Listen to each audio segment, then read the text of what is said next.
एक बहुत अमीर आदमी ने एक भिखारी से पूछा, तुम तो इतने हट्टे कट्टे हो फिर भी भीख क्यों मांग रहे हो?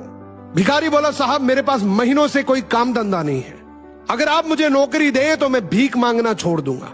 अमीर बोला, मैं नौकरी तो नहीं दे सकता, लेकिन तुम मेरे बिजनेस पार्टनर बन सकते हो।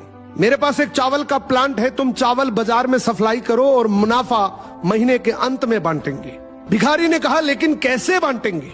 क्या मैं 20% लूंगा और आप 80%? अमीर बोला, मुझे सिर्फ 10% चाहिए, बाकी 90% तुम्हारा होगा, ताकि तुम जल्दी तरक्की कर सको। भिखारी ने जोरों से काम शुरू कर दिया।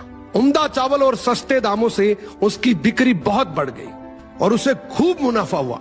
लेकिन जब मुनाफा बांटने का समय आया तो भिखारी ने सोचा, सारी मेहनत तो मैंने की है, तो अब अमीर आदमी को 10% क्यों दूं?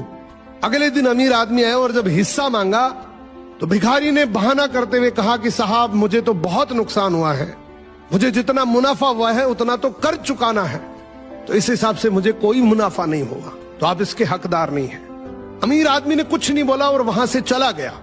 भिखारी बड़ा खुश हुआ, सोचा सारा प्रॉफिट मेरा हो गया। अब भिखारी उन पैसे से रोज मौज करे। ऐसे करते करते उसके पास से सारे पैसे खत्म हो गए। अब पैसे भी नहीं है और काम धंधा भी नहीं है, तो मजबूरन उसको फिर से भीख मांगना शुरू करना पड़ा।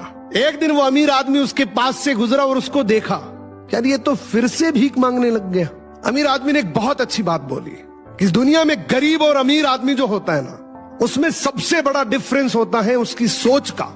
एक रिच माइंडसेट हमेशा ये सोचता है कि मुझे भी प्रॉफिट हो जाए और मेरे साथ जो काम कर रहे हैं उनको भी प्रॉफिट हो जाए, लेकिन एक पुअर माइंडसेट हमेशा ये सोचता है कि जो भी प्रॉफिट हो सिर्फ मुझे ही हो।